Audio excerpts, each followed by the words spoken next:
Bismillahirrahmanirrahim. Alhamdulillahirabbil alamin. Assalamualaikum warahmatullahi wabarakatuh. Terima kasih Tuan Zahiruddin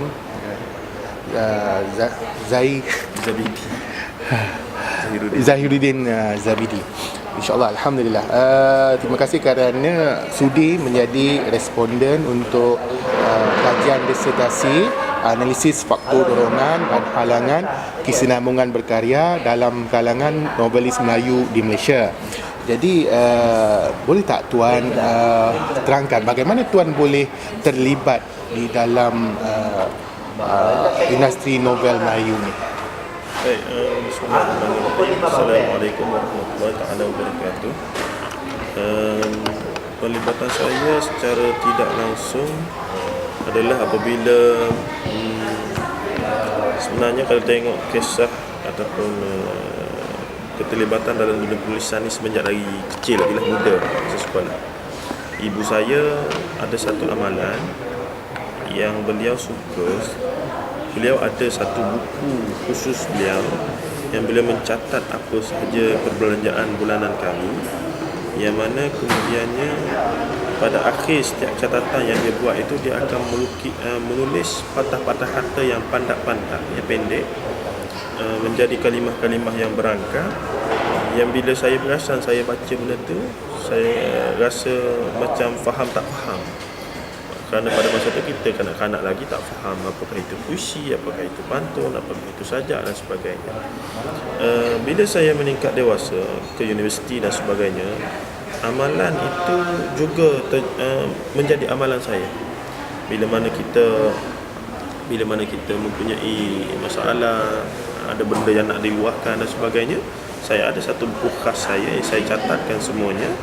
Bahkan kebanyakan catatan itu bersifat juga seperti yang ibu saya ataupun umi saya catatkan itu, pendek-pendek, pandak-pandak dan sebagainya, yang saya sendiri pun tak faham macam mana ianya boleh dihasilkan. Dia berlaku dengan secara tidak dirancang begitu. Bila ada cetusan daripada hati, terus kita menulis dan akhirnya lengkap satu yang kemudiannya barulah saya tahu ianya adalah sajak ataupun puisi ataupun sebagainya. Tapi keterlibatan secara serius dalam dunia penulisan dan penerbitan bila saya mula bekerja dan juga saya mula membaca dengan serius, antara orang yang begitu berpengaruh dan mencetuskan. Sebelum tu Tuan, bekerja di mana tu Tuan? Sebelum ini saya bekerja di Jabatan Penilaian dan Perkhidmatan Harta. Di bawah Jabatan Penilaian dan Perkhidmatan Harta ni bawah Kementerian Kewangan. Kemudian ke Jabatan Agama Islam Wilayah Persekutuan. Sebelum saya meletak jawatan dan menjadi editor di PTS Islamika Sdn Bhd. Seterusnya di paling akhir sebelum saya berhenti dan menjadi penulis dan berceramah bebas sekarang, adalah sebagai editor di editor karya asli di Institut Terjemahan dan Buku Malaysia. Jadi balik pada cerita tadi tu, bila saya mula individu yang paling memberikan pengaruh yang besar adalah selepas saya baca karya beliau, yang saya sangkakan karya beliau itu adalah karya sejarah. Namun bila saya membaca akhirnya saya sedar ianya adalah sebuah novel. Sedangkan beliau adalah seorang ulama yang besar. Jadi menyebabkan saya terfikir bagaimana seorang ulama menulis novel dalam masa yang sama. Kenapa? Apakah sebabnya? Novel pula novel yang cinta. Beliau adalah mutiara Nusantara, ulama pejangga Nusantara, Profesor Dr. Dan karya yang saya maksudkan itu adalah Tenggelamnya Kapal Van der Beek. Dia punya kulit karya pada masa itu kapal yang tenggelam separuh macam Titanic. Jadi saya sangkakan itu karya sejarah. Tapi bila baca ada Zainuddin, ada Hayati, ada kritik sosial di situ dan sebagainya, menyebabkan saya jadi pelik. Bagaimana seorang ulama besar yang ada karya tafsir, yang menulis kitab falsafah, kitab buku agama dan sebagainya, rupa-rupanya ada jujukan novel beliau sendiri. Menyebabkan saya makin mengkali berfikir, membaca, barulah saya faham sampai satu peringkat bahawasanya Buya Hamka memang menulis untuk berdakwah dan mengkritik sosial. Setiap karya dia ada kritikan sosial yang jelas. Sebagai contoh yang kita bincangkan tadi, Tenggelamnya Kapal Van der Wijk. Dalam karya itu walaupun asasnya adalah cerita cinta, namun matlamat utama Buya Hamka adalah mengkritik adat istiadat Minangkabau. Mengkritik dengan begitu sekali tajam. Dan bahkan mengikut kajian beberapa orang sarjana tentang Buya Hamka, ketika mana beliau menulis novel itu, beliau tidak diterima, bahkan dikritik oleh para ulama lain. Bagaimana seorang ulama menulis novel pula novel roman, dipanggil roman lah, novel cinta. Tapi maksud sebenar 10 tahun kemudian baru orang faham. Kerana ada ideal Minangkabau, kita faham sangat mementingkan wanita. Seorang lelaki kalau kematian isteri, kematian isteri, rumahnya itu dia yang perlu keluar, dan rumahnya boleh kepada ayah atau mak si mentua dia ataupun adik-beradik yang berhak lebih daripada dia, walaupun rumah tu rumah dia. Jadi sistem itu telah melangkaui agama itu sendiri. Dan inilah dikritik oleh Buya Hamka. Dan Zainuddin dan Hayati itu dua entiti yang dilihat sebagai cinta antara benua lah. Zainuddin bukan pure Minangkabau dan Hayati adalah pure. Jadi tidak mungkin bergabung antara kedua. Cerita yang sangat indah dan sebagainya. Namun kalau orang bacakan dari perspektif novel cinta lah ya. Tapi dalam perspektif yang lebih tajam, kritikan sosial, kritikan dari sudut pelaksanaan keagamaan, pelaksanaan syariat, orang akan dapat itu. Menyebabkan saya sedar bahawa industri kreatif penulisan novel punya ruang untuk dakwah yang sangat besar. Kemudian saya mengkaji, membaca, kemudian barulah saya tahu benda itu adalah satu kebiasaan sebenarnya. Syekh Said Al-Hadi dengan karya Faridah Hanunnya, Syekh Tahi Jalaluddin, semua adalah pujangga dan penulis. Yang akhirnya menyebabkan saya berfikir. Kebetulan pada masa itu penulis yang paling top di Malaysia di dalam sastra adalah Dr. Haji Faisal Tehrani. Dulu belum doktor lah. Dia menulis, saya mula baca karya-karya beliau, dan karya beliau ada satu kelainan yang sangat jelas. Kerana paling tidak background studies dia dalam pengajian Islam peringkat syariah sampai ke peringkat ijazah pertama, menyebabkan karya dia begitu rencang dengan unsur agama. Karya dia begitu rencang dengan unsur pemikiran dan sebagainya. Walaupun kemudian kita tahulah dia ada unsur-unsur yang luar itu tak apa. Tapi nak katanya, beliau telah mendatangkan satu dimensi yang baru pada dunia penulisan sastra. Kerana sebelum ini mereka-mereka yang menulis karya sastra yang berunsur agama bukan daripada background pure agama. Sebagai contoh, Abdullah Hussein menulis Imam, sebuah karya yang hebat. Tapi dari sudut perbincangan, dari sudut dimensi rujukannya masih ada pertikaian yang jelas. Tapi Dr. Haji Faisal Tehrani dengan sikap dia yang kreatif, yang dia pun seorang yang novelis yang sangat begitu berbakat dan sebagainya, mampu pula dia rencamkan dengan kefahaman background study agama dia itu yang jelas, menyebabkan karya dia lain daripada yang lain. Dan itu menyebabkan saya rasa terdorong dan rasa perlunya saya untuk menceburi bidang penulisan sastra kreatif, yang kebetulan saya pun dah mula menulis tanpa sedar tadi, puisi, cerpen apa semua tu. Tanpa saya sedar, saya dah menulis kreatif. Dan akhirnya baru saya belajar, maka tergabung duanya. Saya mencari ruang. Saya berjumpa dengan Universiti Terbuka BTS. Pada masa itu Puan Ainun menganjurkan kursus penulisan secara percuma, mencari penulis untuk BTS. Dan di situ saya ambil peluang, pergi ke bengkel dia, berkenalan dengan dia, apa semua penulis-penulis lain, mengambil semangat dan sebagainya. Dan akhirnya karya pertama saya diterbitkan di BTS. Tajuknya barangkali sebuah karya adaptasi daripada seorang tokoh wanita dalam sejarah Islam, Rabi'atul Adawiyah. Rabi'atul Adawiyah, Perindu Cinta Abadi. Tajuk dia. Jadi agaknya sebagai kenapa tuan memilih untuk menjadi penulis novel? Baik, saya sudah jelaskan sedikit sebanyak dalam jawapan yang pertama tadi. Atas dorongan bahawasanya dunia penulisan kreatif dakwah itu mempunyai lompong yang sangat besar. Kerana kalau kita tengok trend selepas pasca kemerdekaan, para penulis sastra ramai yang bukan daripada latar belakang agama yang kita kata agama yang rasmi. Maksudnya ustaz-ustaz semua ni jarang menulis novel.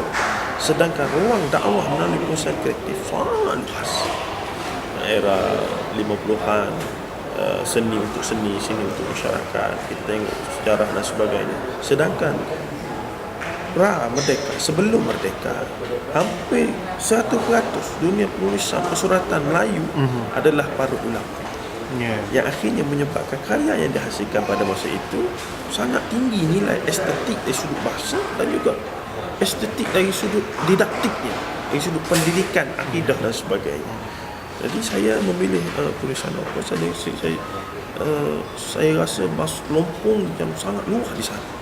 Meskipun sudah ada beberapa orang yang berlatar belakang agama pada masa itu, sebagai contoh Zahid Akhtar, Dr. Faisal Tehrani, Zahid Akhtar, Salina Ibrahim, nama lagi Amizah Usri, Ustaz Azman Al-Qurawi, Ibn Ahmad Al-Qurawi. Kemudiannya akhir ini kita ada Ustazah Fatimah Syarha, kita ada nama Saudara Hilal Ashraf dan semakin ramai itu. Jadi bagi saya untuk menarik kembali dunia penulisan kreatif ke landasan asalnya, untuk menjadikan ia sebagai satu wadah untuk menyampaikan pengajian daripada Al-Quran dan Sunnah, tapi melalui cara yang kreatif. Saya kira boleh saya nyatakan itu sebagai objektif Tuan. Boleh. Baik Tuan, apa agaknya faktor-faktor yang mendorong Tuan untuk terus menulis dan menulis? Saya difahamkan Tuan telah menulis sebanyak 16 buah karya. Jadi boleh Tuan terangkan apakah faktor dorongan? Dorongan asasnya bila saya mula membaca dengan serius, sama ada buku sejarah, buku biografi tokoh, buku pemikiran dan sebagainya, saya mendapati bahawasanya individu hebat dunia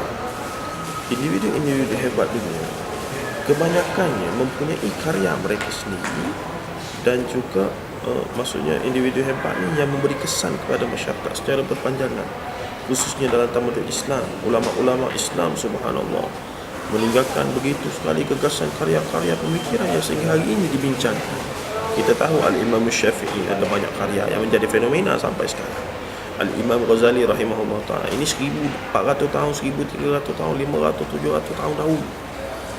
Dan inilah sikap yang patut ada setiap umat Islam, kerana Islam adalah boleh dikatakan satu-satunya agama yang meletakkan ilmu itu sebagai keutamaan.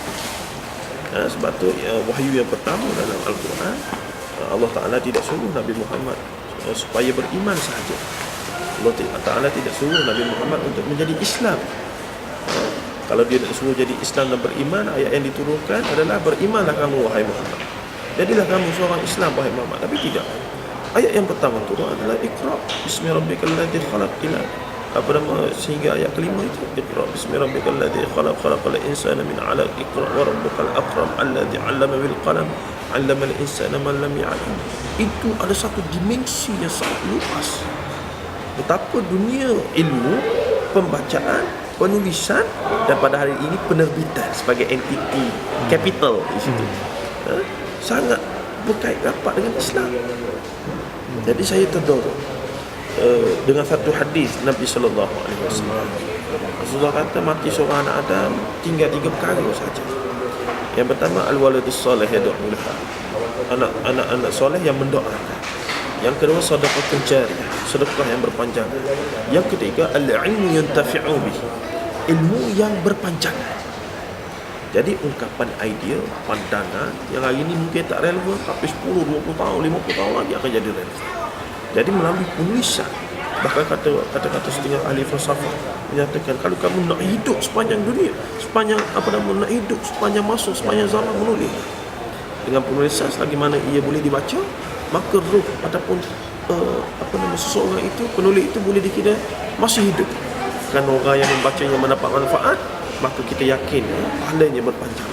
Atas dorongan itu, saya memikirkan perlu setiap umat Islam, khususnya yang menceburi, yang ada kecaknaan ke dalam dunia perkembangan pemikiran intelektual, ketamandunan dan sebagainya, untuk menjadi seorang menulis karya mereka, dibahaskan, memberikan idea-idea dan sebagainya dengan berani, dibahaskan, dikritik dan sebagainya. Itu dunia biasa dalam Islam, kerana Islam adalah agama ilmu.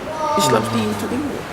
Jadi atas dorongan itu saya bertanya, selain daripada secara tidak langsung ataupun secara langsung, sebenarnya saya tidak suka bermuka-muka bahawa saya juga mendapati dunia penulisan mampu menjana pendapatan, yang mana saya memang ada objektif bahawasanya saya ingin belajar sepenuh masa tanpa ada gangguan dari sudut kerja dan sebagainya. Maka saya menjadikan penulisan saya menulis dengan banyak pada tahap pertama dan kedua, dengan sasaran mendapat jumlah royalti yang tertentu, untuk akhirnya saya tidak perlu lagi bekerja, melainkan fokus kepada membaca, belajar universiti sama master PhD dan sebagainya. Itu antara matlamat saya. Passive income. Jadi kalau orang tanya menulis kerana duit ke tak, saya kata ya, saya menulis kerana duit antaranya, tapi bukan itu sebab utama. Itu adalah sebabnya. Kenapa? Kerana banyak syarikat yang saya menulis, satu ataupun dua syarikat saja yang firm bayarannya. Yang lain itu artikel yang saya tulis dalam majalah-majalah dan sebagainya, itu memang saya anggap memang itu untuk contribution untuk masyarakat, social obligation. Maksudnya dari sudut bayaran RM100 honorarium dan sebagainya, memang saya tak ambil kisah langsung. Tapi ada beberapa buku yang saya tulis dengan syarikat tertentu yang memang saya firmkan itu adalah pendapatan untuk saya biaya saya punya pengajian dekat master PhD. Dan saya juga ada cita-cita untuk keluar negara, berada di negara-negara Arab untuk belajar bahasa Arab dengan lebih serius, bawa anak isteri semua. Dan inilah dengan sumber pendapatan atau passive income inilah yang akan saya laksanakan impian saya. Jadi saya kira selain daripada dorongan untuk berkongsi idea, berceburkan diri dalam dunia intelektual, berkongsi pandangan dengan melalui blog, Facebook dan sebagainya, pada hari ini buku masih tetap suatu autoriti yang akhirnya dibincangkan. Walaupun ia sebuah novel dan sebagainya, ia tetap sebuah karya yang kita katakan untuk menjadi sebuah karya itu prosesnya bukan mudah. Jadi pada saya dua faktor itu yang mendorong saya menulis dengan prolifik pada awalnya, selain daripada faktor-faktor pada masa itu baru kahwin, bujang, baru kahwin. Jadi mutakhir ini sedikit ada cabaran yang ni dengan sambung belajar apa semua. Jadi mula kurang prolifik, tapi masih lagi ada cadangan-cadangan untuk menulis. Setahun dalam satu, paling tidak 2 atau 3 karya. Jadi kalau boleh saya katakan bahawa tuan yakin dengan hasil penjualan buku yang tuan hasilkan itu boleh dijadikan sebagai sumber pendapatan tetap. Betul. Yakin? Betul. Okey tuan. Tuan nak bercerita tentang motivasi faktor dorongan atau memotivasikan tuan untuk terus menulis dan menulis. Jadi boleh tak tuan ceritakan bagaimana tuan mengeksploitasikan segala ruang dorongan yang ada tu untuk terus berkarya? Akhirnya motivasi yang paling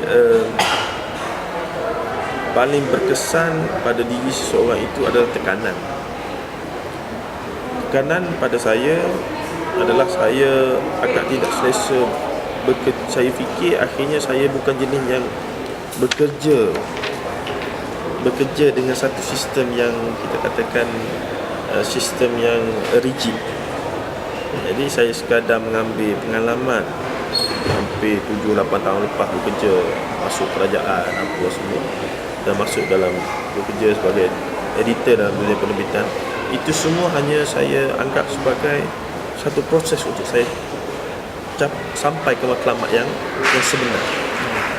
Kerana saya mempunyai matlamat bahawa satu masa saya akan menulis penuh masa, mempunyai jadual, bilik, jabat yang khusus dan sebagainya, dan saya mempunyai kebebasan untuk menulis, berfikir, membaca dan sebagainya.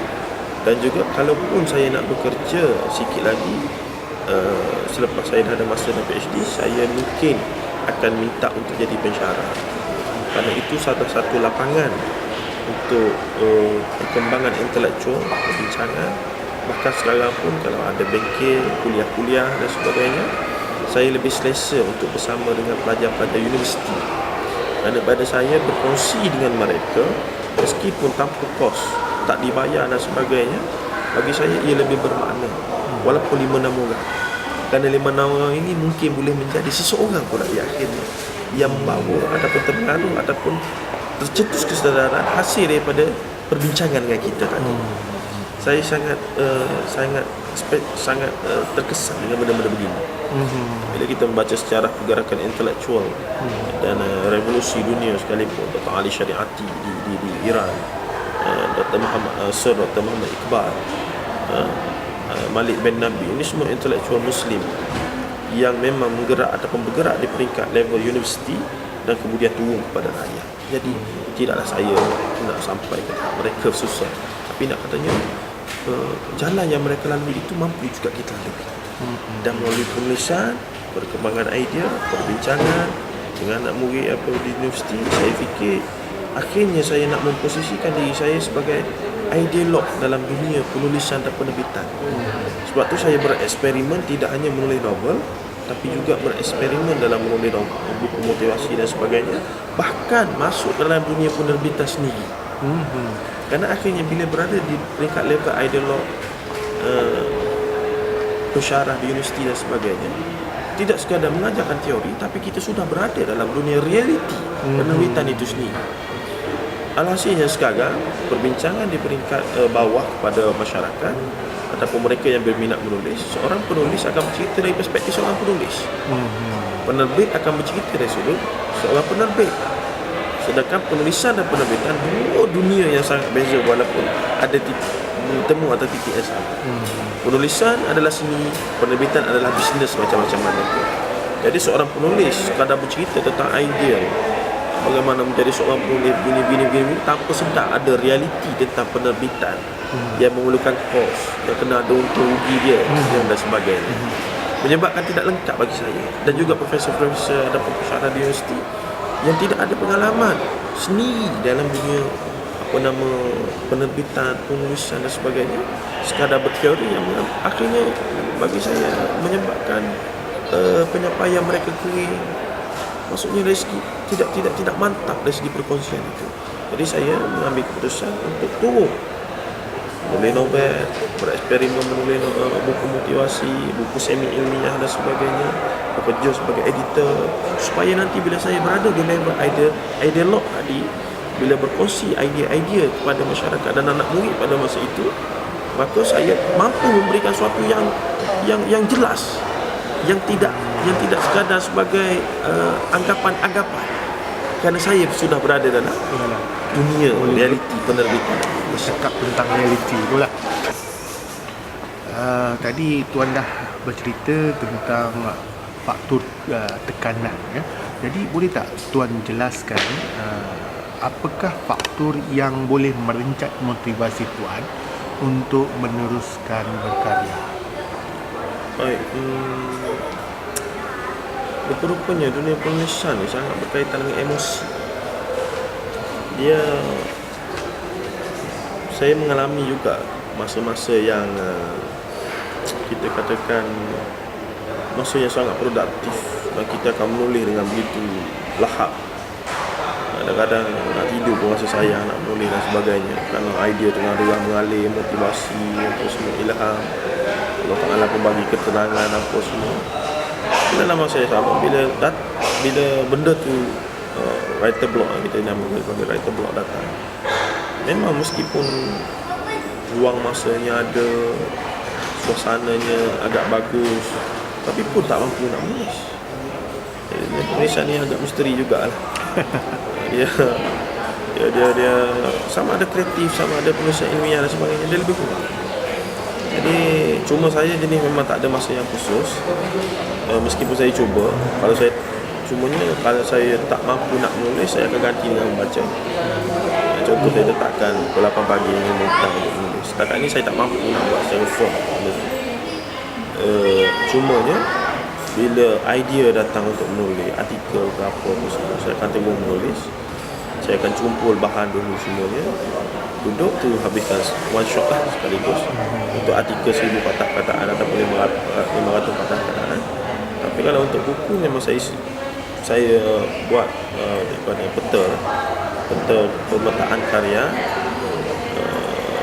babnya berapa, poinnya apa, rujukannya apa, dan buku rujukan saya akan siapkan terus supaya bila mula menulis itu tak ada isu, tak cukup bahan. Penulisan idea. Bila bahan dah ada, tinggal lagi adalah mood tadi lah, mood, suasana, macam-macam lah, ada beberapa faktor lagi. Keluarga juga dengan anak-anak sekarang mungkin juga mungkin adalah faktor penghalang, tapi dalam masa yang sama juga faktor yang memotivasikan.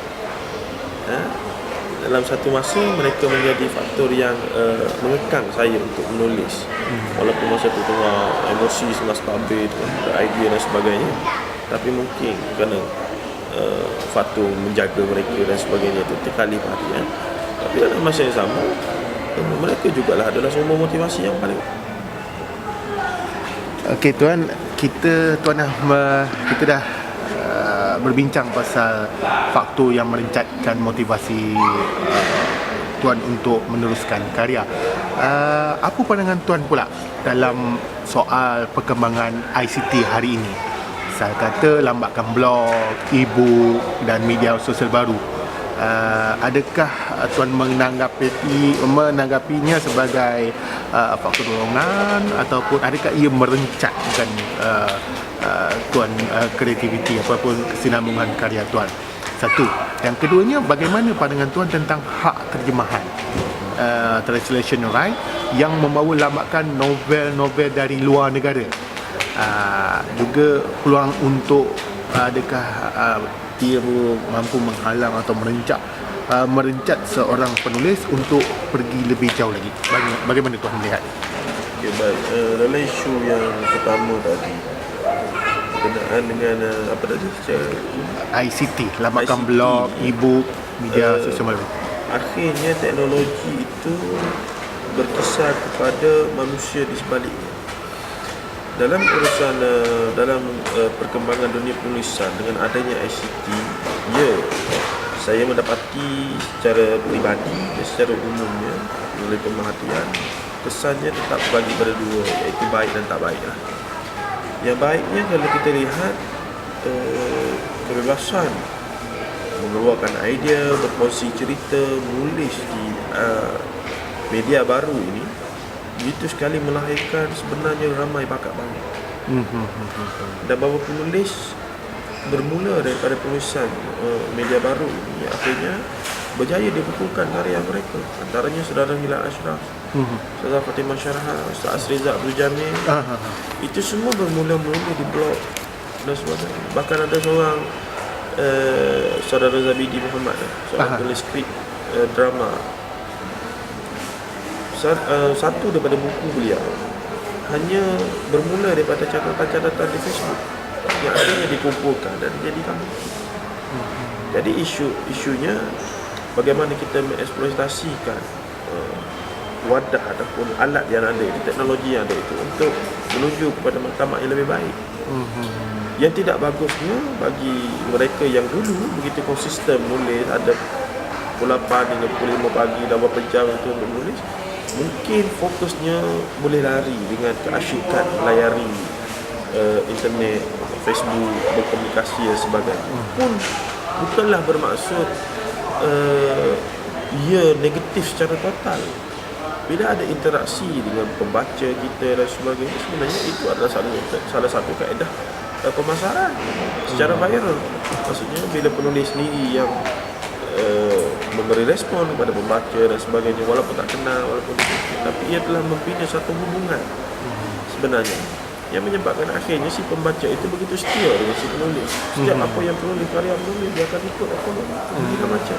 Dan itulah kesinambungan pada hayat karya si penulis itu. Bila mereka mula baca, mereka buat ulasan dan di-sharekan dengan orang ramai dan sebagainya. Begitu sekali satu keajaiban. Tapi akhirnya balik pada bagaimana kita menguruskan teknologi itu yang pertama. Yang kedua tadi berkenaan dengan lambakan ataupun penterjemahan karya-karya luar ke dalam. Melalui beberapa siri kuliah, ceramah, bengkel tentang terjemahan yang saya pernah ikuti sekalipun, dan juga catatan sejarah dan sebagainya, tamadun dan sebagainya, kita mendapati sebuah tamadun, sebuah kerajaan, sebuah masyarakat yang hebat itu, salah satu indikatornya adalah karya terjemahan ke dalam bahasa lokal, bahasa ilmu mereka, bahasa kebangsaan mereka, daripada karya-karya luar.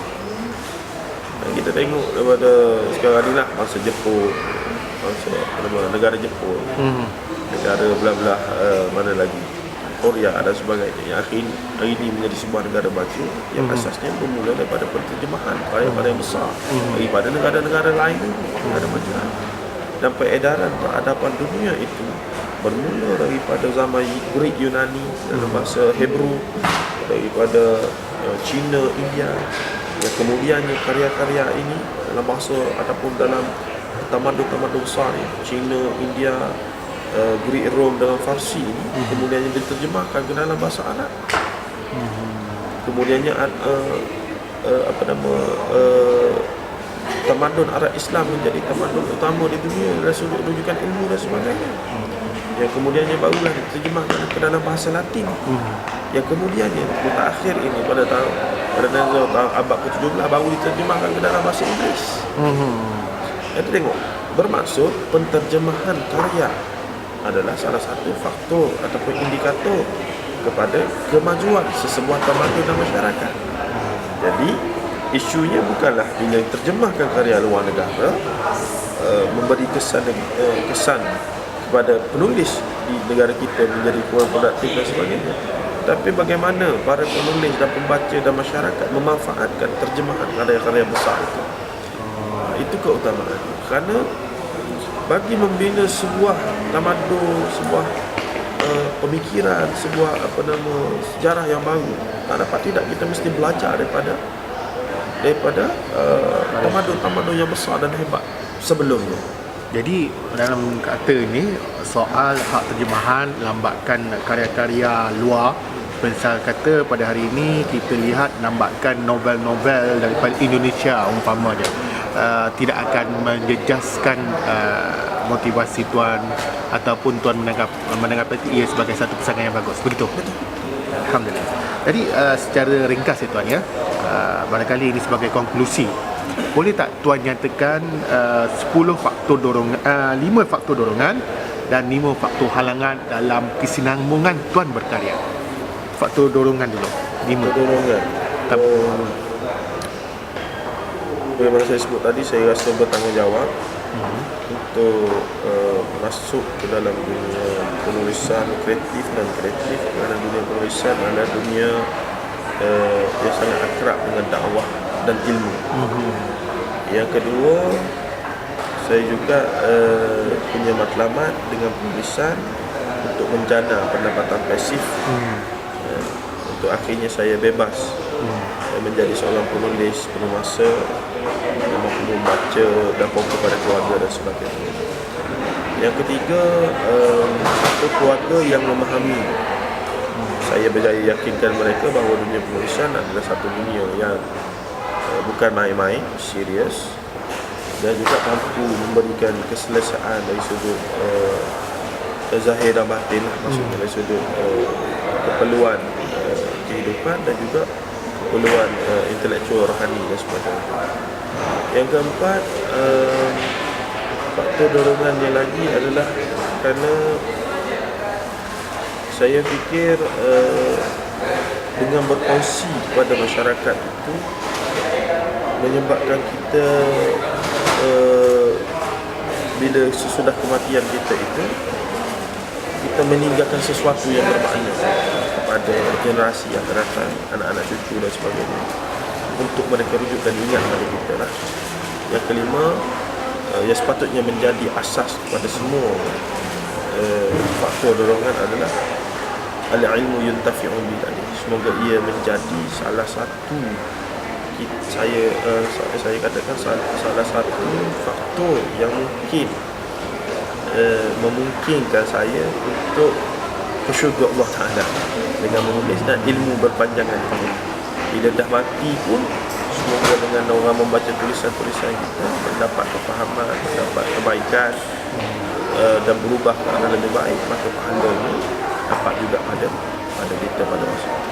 Okey, salingan sebelum kita pergi kepada 5 faktor halangan tadi, bagaimana tuan melihat soal penghargaan kepada penulis sebagai contoh, kita ada anugerah sastra negara, kita juga ada anugerah yang diwujudkan dalam syarikat penerbitan tu sendirilah.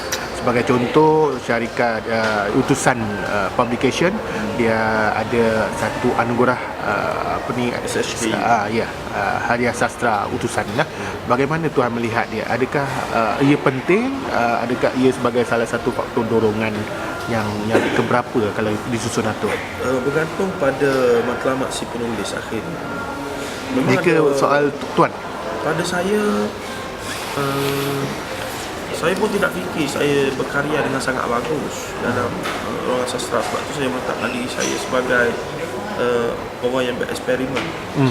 Kerana saya menuju ke arah satu titik yang saya namakan tadi sebagai ideolog, untuk menjadikan rujukan, untuk memberi pandangan dan sebagainya. Tapi saya melalui jalan bawah lebih dahulu. Tanpa menafikan saya punya kecenderungan dalam dunia sastra agak besar. Dan sedikit banyak yang Allah Ta'ala bagi pun kebetulan dalam bidang tersebut. Namun bagi saya anugerah adalah suatu bonus, bukan matlamat. Begitu juga dengan royalti yang banyak, yang ratusan ribu itu bukanlah matlamat utama mendapat ratusan ribu, tapi juga bonus. Tapi saya lebih melihat dunia penulisan perlu berada di atas kedua, iaitu dakwah. Bagaimana? Kerana saya, dan dapat tidak saya akan balik pada Buya Hamka. Saya kan Profesor Dr. Buya Hamka tak kaya dengan menulis dan sebagainya, tapi legasi yang ditinggalkan pada hari ini, dikaji, disertasi pemikirannya, karya-karyanya dan sebagainya, itu memang satu kita katakan ilmuwan, ulama, sastrawan, penjaga yang sejati. Jadi saya melihat bonus kalau ikut hierarki saya masih meletakkan pendapatan lebih tinggi daripada anugerah. Anugerah adalah bonus yang kalau boleh datang dengan kalau dapat alhamdulillah, tapi bukanlah matlamat. Okey. Jadi tuan, berbalik pada 5 faktor halangan yang boleh merencatkan. 5 faktor halangan antara lain mungkin kesibukan saya mutakhir ini, meskipun saya sudah menjadi penulis dan juga penceramah bebas, tapi kesibukan program ceramah itu satu.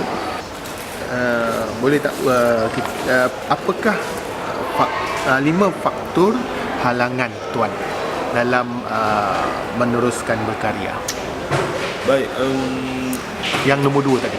yang nombor 2 tadi, yang pertama faktor kesibukan berprogram. Yang kedua mungkin kerana belajar itu sendiri, saya pun dah mula letakkan timeline bahawa setahun tidak seprolific dulu lah, mungkin 1 ataupun 2 karya sahaja.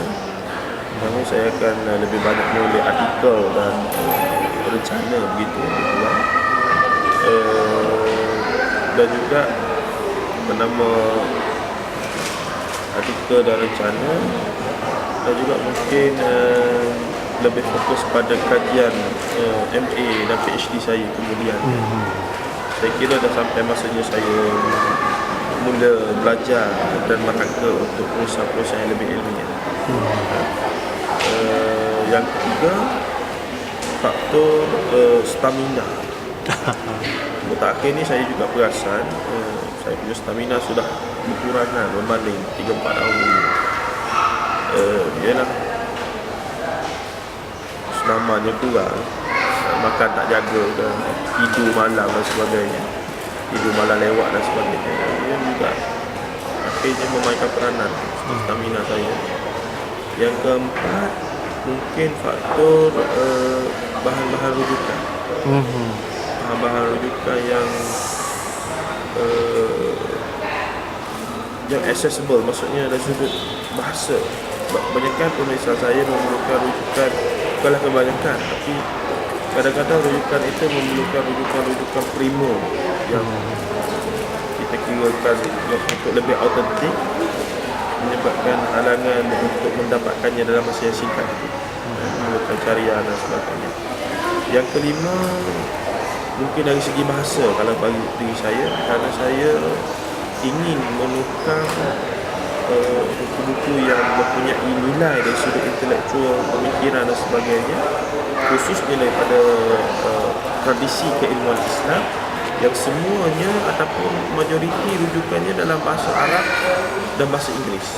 Bahasa Inggeris insya-Allah tak ada masalah, tapi dari segi bahasa Arab, penguasaan bahasa Arab saya tidaklah bagus sangat, yang menyebabkan timbul halangan di situ. Jadi sebab itulah salah satu saya punya matlamat sekali dalam dunia penulisan akhirnya adalah untuk menguasai lebih banyak ilmu alat, ilmu bahasa dan sebagainya. Okey Tuan, kita dah alang-alang kita bercakap tentang faktor halangan atau yang merengkatkan motivasi kesenambungan menulis itu. Jadi boleh Tuan terangkan bagaimana Tuan menyerap tekanan dan untuk meneruskan momentum motivasi dalam berkarya? Saya fikir setiap orang ada caranya tersendiri. Dan Allahu alam, saya pun tak fokus sangat pada benda tu sebab mana tak menyerap tekanan. Atau bagaimana Tuan mengatasi segala cabaran? Ialah akhirnya kita sebagai orang Islam akhirnya akan berasa tenang kalau ada masalah dengan kembali kepada Allah lah. Semaya, jaga semaya, banyak dan sikit semaya sunat, baca Quran antaranya, itu asas lah. Tapi dari segi nak kata tunggu untuk mengatasi tekanan baru menulis tu, saya fikir saya tak ada satu cara yang khusus melainkan bila mana timbul idea-idea yang saya rasa idea tu sangat perlu untuk saya lakar apa semua, kadang itulah ubatnya. Maksudnya bila idea tu bagi secara automatik yang segala yang membelenggu pada masa itu boleh hilang dengan serta-merta kadang-kadang. Maksudnya kita keterujaan kepada idea, ilham itu untuk menulis artikel, rencana ataupun merangka, soalannya merangka pemetaan karya baru, walaupun jadi tak jadi Wallahu a'lam. Tapi kita ada buku untuk mencatat itu. Keterujaan itu akan terus menghilangkan apa yang membelenggu walaupun dalam masa 2-3 minit sebelum. Itu pelik juga. Yalah, alhamdulillah. Okey Tuan, sebagai kesimpulan sejauh mana kepuasan Tuan dalam menulis ni? Mungkin 1 hingga 10 Tuan boleh. Belum, saya rasa walaupun matlamat saya jelas, dasar apa semua itu jelas, tapi dari segi kualiti saya masih jauh. Cumanya saya bernasib baik kerana saya berjaya memposisikan diri pada masa dan tempat yang tepat. Daripada biasa-biasa tak erti menulis, saya memposisikan diri sebagai editor, di mana aku menjadi editor pastinya peluang untuk menemukan karya itu lebih luas, dan juga sentiasa bersama dengan para penulis dalam majlis-majlis program-program dan sebagainya, yang itu juga salah satu faktor yang mendorong banyak kawan-kawan apa semua mula-mula menulis keluarkan karya baru dan sebagainya. Tapi hakikatnya saya masih menguasai karya-karya saya sama ada yang motivasi ke akademik apa semua masih tidak mencapai level yang saya boleh puas. Masih jauh. Okay. Mungkinkah Tuan akan terus berkarya lepas ni? Saya akan terus bereksperimen. Dan saya akan terus bereksperimen dan berkarya. Alhamdulillah. Jadi kesimpulannya apakah Tuan melihat pasaran novel Melayu pada masa akan datang? Adakah ia berpotensi ataupun bagaimana pandangan Tuan terhadap pasaran akan datang? Saya pernah menulis satu artikel dalam majalah Media Muslim. Bila pihak satu pihak di luar negara, dia punya badan mengeluarkan satu statistik yang menyatakan mesti terbit 1% jumlah buku dalam satu negara baru dikira negara itu negara maju. UNESCO mengeluarkan angka bahawasanya penerbitan buku mesti 1% daripada jumlah keseluruhan rakyat, barulah negara tersebut mencapai negara maju. Jadi Malaysia ni dikatakan 28 juta orang, jadi mesti terbit 28,000 judul barulah dikira sebagai sebuah negara maju. Pada pendapat saya itu pendapat yang itu satu penarafan ataupun ukuran yang salah. Kerana akhirnya untuk mengukur tahap kepembacaan masyarakat bukan jumlah penerbitan. Jumlah penerbitan duit banyak boleh terbit je buku. Yang akhirnya yang mengukur tahap kepembacaan adalah jumlah penerbitan satu judul tu berapa. Kalau satu judul karya sastra berat mampu terjual hingga 10,000, 20,000, itulah indikator yang tepat untuk mengukur sifat ataupun budaya membaca masyarakat kita. Dan juga asasnya masalah di Malaysia ataupun isu dasar di Malaysia dalam dunia pembacaan ini bukan penerbitannya tak cukup, bukan penulisnya tak cukup, tetapi pembinaan pembaca-pembaca baru itu sangat perlahan. Ini data-data ataupun pemerhatian yang kita dapat bila kita pergi ke kedai-kedai buku. Setiap bulan hampir orang yang sama saja yang mengulangi kedai buku. Jadi cabaran yang sebenar pada penerbit, penulis, pada kerajaan melalui Kementerian Pendidikan, Pelajaran, Kementerian Pengajian Tinggi adalah bagaimana nak membina atau melahirkan para pembaca dan pencinta-pencinta buku yang baru. Kerana kalau dikatakan rakyat Malaysia bukan rakyat membaca, itu salah. Rakyat Malaysia rakyat yang membaca. Cuma apa yang mereka baca? Kalau novel-novel yang bagaimana? Kalau buku motivasi yang bagaimana? Apa bahan? Kalau majalah yang macam ni. Sebab kalau kata membaca, masyarakat Malaysia hampir 90% mungkin celik huruf. Tapi kenapa peratusan membaca buku rendah? Kerana mereka tidak, istilahnya bila kita sebut membaca buku, konotasi kita membaca buku ilmiah. Mereka membaca tapi bukan buku ilmiah, pemikiran, buku novel yang berat dan sebagainya. Mereka lebih membaca bahan yang santai. Jadi pada saya perjuangan yang sebenarnya adalah untuk membina para pembaca dan pencinta buku yang baru dari peringkat grassroots ataupun peringkat rendah, sekolah rendah dan di rumah-rumah sekolah dan sebagainya. Itu antara saranan dan kesimpulan saya kepada bagaimana novel Melayu akhirnya mampu untuk menjadi satu fenomena kembali kepada masyarakat. Alhamdulillah. Terima kasih Tuan di atas kerjasama Tuan.